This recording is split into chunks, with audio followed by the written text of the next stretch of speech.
Hi everyone, hope you all are fine. पिछली video में हमने देखा था कि मोल कंसेप्ट क्या होता है। मोल कंसेप्ट के बाद हमने सीखा था परसेंटेज कॉम्पोजिशन कैसे फाइंड करते हैं, उसके बाद empirical formula and molecular formula क्या होता है, कैसे फाइंड करते हैं। So in this video we are going to learn about how to balance a chemical equation, किसी केमिकल इक्वेशन को कैसे बैलेंस करना है, स्टोकियोमेट्री क्या होती है किसी इक्वेशन की, स्टोकियोमेट्रिक कैलकुलेशंस कैसे करते हैं। उसके बाद हम जाएंगे सॉल्यूशंस पे कि सॉल्यूशन में जो रिएक्शन होती है उसमें मेजरमेंट कैसे लेते हैं, मोल फ्रैक्शन क्या होती है, मोलैरिटी क्या होती है, मोलैलिटी क्या होती है, वो सब अब इस वीडियो में देखने वाले हैं। So start with how to balance a chemical equation. सबसे पहले आपको पता होना चाहिए कि एक बैलेंस्ड केमिकल इक्वेशन क्या होती है। क्या मतलब है एक बैलेंस्ड केमिकल इक्वेशन का?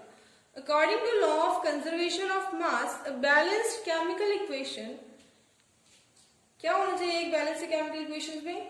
Equal number of atoms of each element on both side of reaction. किसी भी बैलेंस्ड केमिकल इक्वेशन में law of conservation of mass के अकॉर्डिंग रिएक्शन की दोनों साइड में इक्वल नंबर ऑफ एटम्स होने चाहिए। हर एक एलिमेंट के नंबर ऑफ एटम्स क्या होने चाहिए? इक्वल होने चाहिए।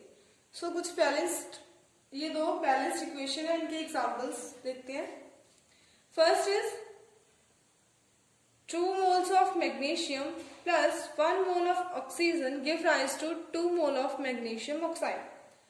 सो इस वाली साइड पे आप देखिए, मैग्नीशियम कितने हैं? 2।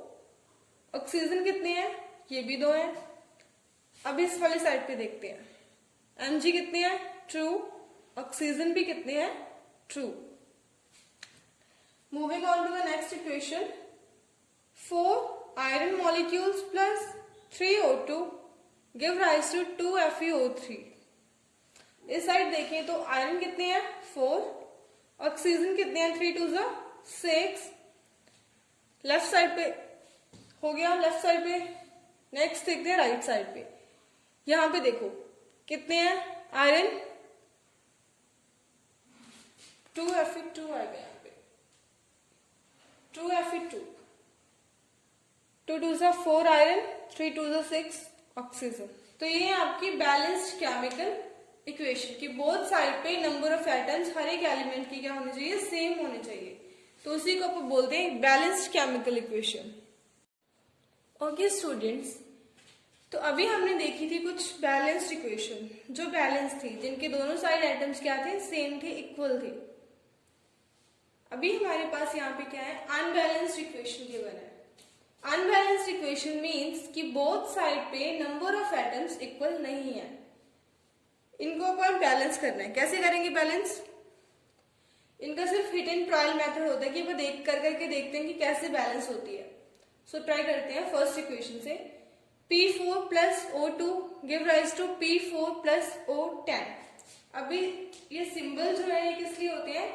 शो करने के लिए कि जो फास्फोरस है वो सॉलिड फॉर्म में प्रेजेंट है, जो ऑक्सीजन है वो गैसेस फॉर्म में है, और जो प्रोडक्ट बना है P4O10 वो क्या है? सॉलिड फॉर्म में प्रेजेंट है। लेफ्ट साइड पे देखते हैं, फास्फोरस कितने हैं? 4। ऑक्सीजन कितने हैं? 2। राइट साइड पे फास्फोरस कितने हैं? 4 और ऑक्सीजन कितने हैं? 10। तो अभी हमें ऑक्सीजन को करना है इक्वल। कैसे कर सकते हैं? वहां पे 2 करना तो पॉसिबल नहीं है हमारे लिए, लेकिन यहां पे हम इस 2 को 10 कर सकते हैं। कैसे? Multiplied by 5। तो ऑक्सीजन कितने हो गए? 10। होगी बैलेंस बोथ साइड पे। अभी करते हैं इस वाली इक्वेशंस को। इसमें क्या है? C3H8 plus oxygen give rise to CO2 plus water. देखते हैं लेफ्ट साइड पे कितने कितने हैं? कार्बन कितने हैं? 3। हाइड्रोजन कितने हैं? 8। ऑक्सीजन कितने हैं? 2। राइट साइड पे कार्बन कितना है? 1। ऑक्सीजन 2 और 3। हाइड्रोजन 2। कोई भी आइटम इक्वल नहीं है, हमें सबको इक्वल करना है। कैसे करेंगे? चलिए मान लेते हैं कि पहले हमने किया कार्बन और हाइड्रोजन को हम सेम कर देते हैं। यहाँ पे कार्बन 3 है तो वहां पे भी 3 कर देते हैं। किया? यहाँ पे हाइड्रोजन 8 है तो उस साइड भी 8 करना है। क्या करें, मल्टीप्लाई बाय 4, 4 2 जा 8, 8 हो गई। अभी ये दोनों तो हो गए इक्वल, बचा क्या, ऑक्सीजन। इनको इक्वल करने से ऑक्सीजन कितने हो गए, 2 3 जा 6 प्लस 4 10। इस साइड ऑक्सीजन हो गए 10 और इस साइड कितने हैं 2, तो इनको भी क्या बनाना पड़ेगा 10। कैसे करेंगे, मल्टीप्लाई बाय 5, तो इस साइड भी कितने हो गए 10, होगी ना बैलेंस। तो इसी तरीके से हम करते हैं इक्वेशंस को balance. So this is about how to balance a chemical equation. So okay, next is stoichiometry and stoichiometric calculations. अब स्टोइकियोमेट्री वर्ड से क्या मीनिंग है, stoichion means element and metric means to measure, means it deals with the calculation of masses of reactant and products involved in a chemical reaction। ये किसके साथ deal करता है, मास की कैलकुलेशंस के साथ, रिएक्टेंट और प्रोडक्ट उनके मास की कैलकुलेशंस के साथ डील करता है स्टोइकियोमेट्री। सो एग्जांपल से समझते हैं। सपोज ये एक रिएक्शन है, methane CH4 plus 2O2 give rise to CO2 plus water. ये किसकी रिएक्शन है, कंबशन ऑफ मीथेन की रिएक्शन है। सो इस रिएक्शन से हम क्या क्या कह सकते हैं कि 1 mole of methane plus 2 mole of oxygen give rise to 1 mole of carbon dioxide plus 2 mole of water. या हम बोल सकते हैं कि 1 molecule of methane reacts with 2 molecules of oxygen give rise to 1 molecule of carbon dioxide and 2 molecule of water। या हम कैसे बोल सकते हैं कि 16 grams of methane combines with 62 grams of oxygen give rise to 44 gram of carbon dioxide and 36 gram of water। So from this we can say that masses can converted into moles and moles can interconverted with number of molecules। तो अभी इससे related एक numerical problem करते हैं हम।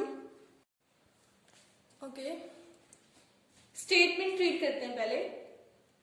Calculate the amount of water produced by combustion of 16 gram of CH4।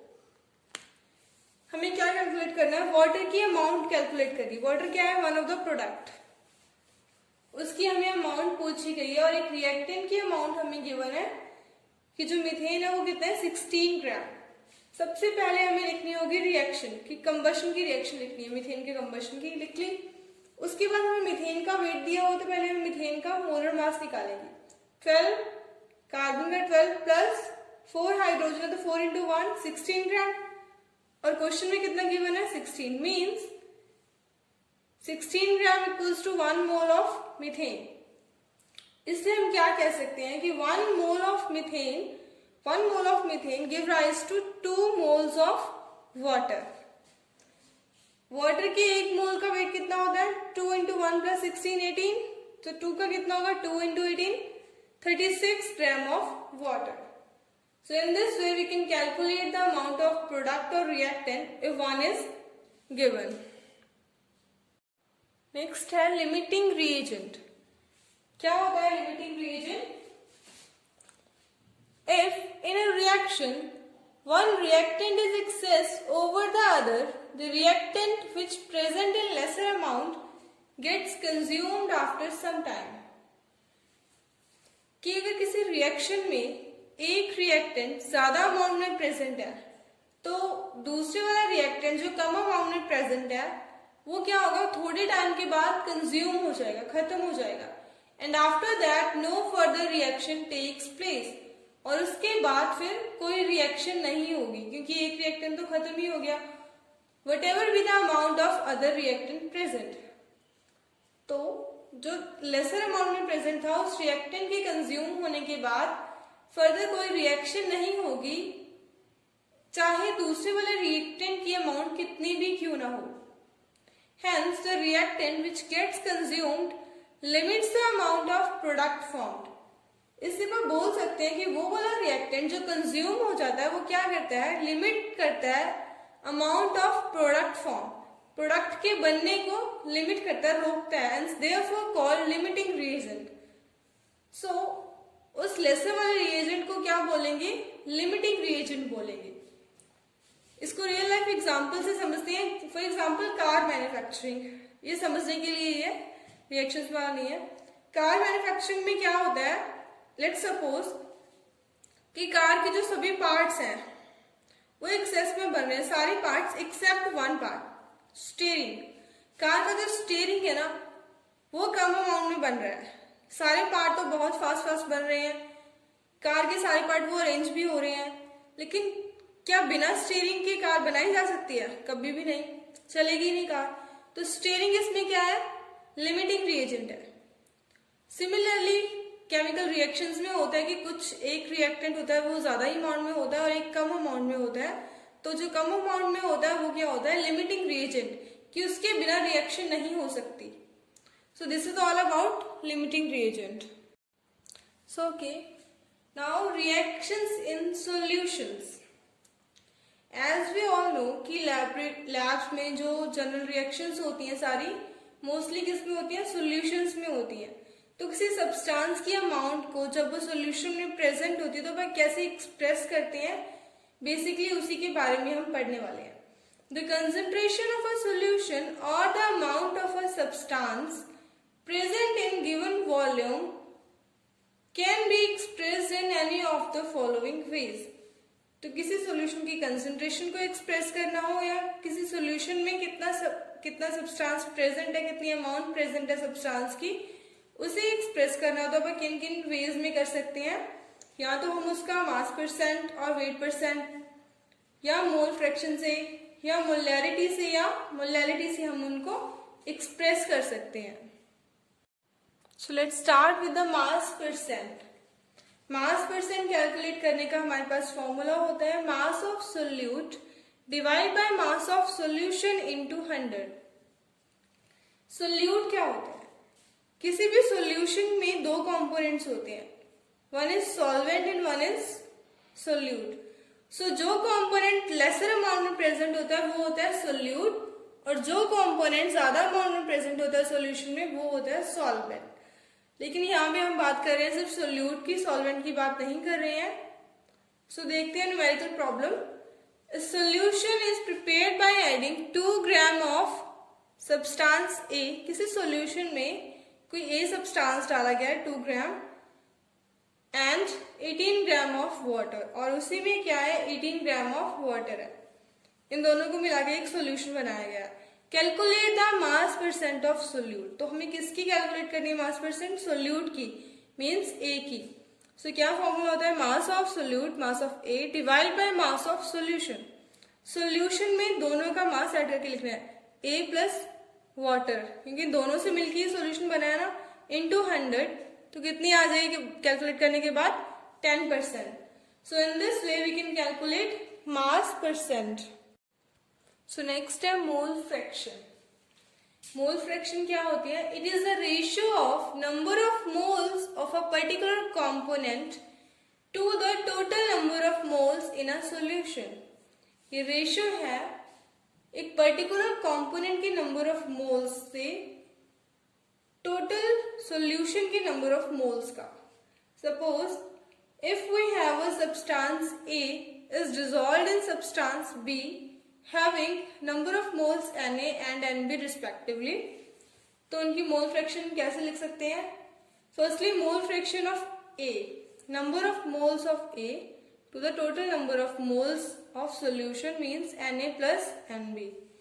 Similarly mole fraction of B, B component की mole fraction लिखनी है तो कैसे लिखेंगे, number of moles of B to the total number of moles of solution means Na plus Nb.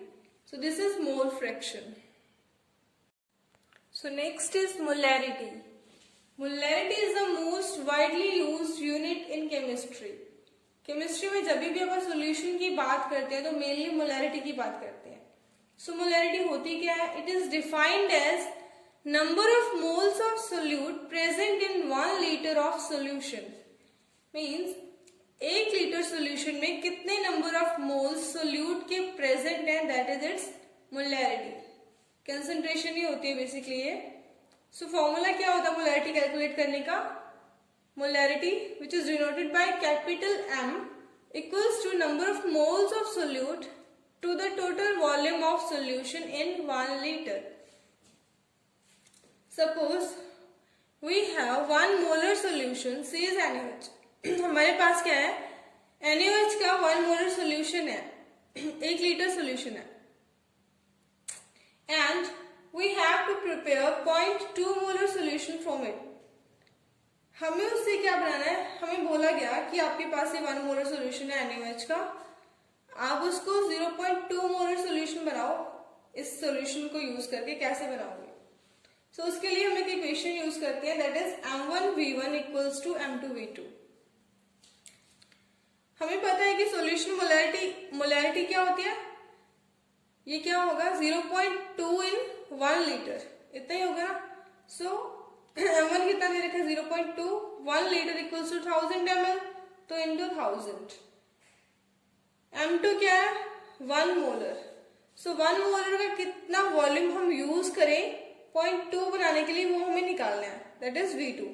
V2 हमें calculate करना है। V2 equals to 0.2 into 1000। यहां से हम कैलकुलेट करेंगे, इक्वल किसके इक्वल आ जाएगा? 200 ml। सो मीन्स हमें क्या करना है? 200 ml सोल्यूशन लेना है। किसका लेना है? 1 मोलर NaOH का, और उसमें इनफ वाटर डालना है उसकी वॉल्यूम को 1 लीटर बनाने के लिए। Hence 2 ml solution of 1 molar NaOH is taken and enough water is added to make its volume 1 liter। तो वो हमारे पास क्या हो जाएगा? 0.2 molar solution हो जाएगा NaOH का। So in this way we can calculate molarity of a solution। So अभी हम डिस्कस करते हैं molarity से related numerical. Calculate the molarity of NaOH in the solution prepared by dissolving its 4 gram in enough water to form 250 ml of the solution। क्या बोल रहे हैं कि NaOH की मोलैरिटी कैलकुलेट करनी है सॉल्यूशन में, जो कैसे बनाया गया है, जिसमें 4 ग्राम NaOH का ऐड किया गया और बाकी वाटर को ऐड करके टोटल वॉल्यूम कितनी बनाई गई है? 250 ml बनाई गई है। तो मोलैरिटी क्या होती है? Number of moles of solute to the volume of solution in litre. Volume किस में चाहिए हमें? लीटर में, और ऊपर क्या चाहिए? Number of moles. So number of moles calculate करने का फॉर्मूला हमने किया था, क्या था? Given mass to the molar mass. तो given mass of Na is 4 gram, molar mass कितना है? 40 ग्राम। अभी वॉल्यूम हमें किस में गिवन है? ml में। चाहिए हमें किसमें? लीटर में, तो उसको लीटर में कन्वर्ट करेंगे। As we know 1000 ml equals to 1 litre, तो 1 ml में 1/1000, 250 ml में into 250 which is equal to 0.250 litre. तो यहां से कैलकुलेट करेंगे मोलैरिटी कितनी आ जाएगी? 0.4 मोल पर लीटर। सो अभी नोट करके लिखो कि जो molarity of a solution is a temperature dependent, कि मोलैरिटी किसी सोल्यूशन की क्या होती है? टेम्परेचर डिपेंडेंट होती है, टेम्परेचर पे डिपेंड करती है। क्यों? क्योंकि सोल्यूशन की वॉल्यूम टेम्परेचर डिपेंडेंट होती है। So this is about molarity. So next is molarity. Molarity is number of moles of solute present in 1 kg of solvent. Molarity में क्या था? Number of moles of solute present in 1 litre of solution. वहां पे था solution, यहाँ पे है solvent. So molarity का फॉर्मूला क्या होगा? Number of moles of solute to the mass of solvent in kg। Mass हमें किस में चाहिए? kg में चाहिए। तो मोलैरिटी को हम स्मॉल m से डिनोट करते हैं, और मोलैरिटी को किससे डिनोट करते थे? कैपिटल M से। नेक्स्ट इज नोट करके लिखो, molarity of solution doesn't change with temperature as mass is independent of temperature। किसी भी सॉल्यूशन की मोलैरिटी टेम्परेचर के साथ चेंज नहीं करती। क्यों? क्योंकि जो मास होता है किसी भी सोल्यूट का, सॉल्वेंट का, वो क्या होता है? इंडिपेंडेंट होता है टेम्परेचर के। लेकिन मोलैरिटी जो है वो टेम्परेचर के साथ चेंज करती है। क्यों? क्योंकि वो वॉल्यूम डिपेंडेंट है, और वॉल्यूम जो है टेम्परेचर के साथ चेंज होती है। सो मोलैरिटी टेम्परेचर डिपेंडेंट है और मोलैरिटी क्या है, टेम्परेचर इंडिपेंडेंट। तो यहाँ पे होता है हमारा first chapter some basic concept of chemistry complete. Start करेंगे नेक्स्ट वीडियो में नेक्स्ट चैप्टर से, that is structure of atom. So if you like my content, then don't forget to share, subscribe and like. Thank you so much.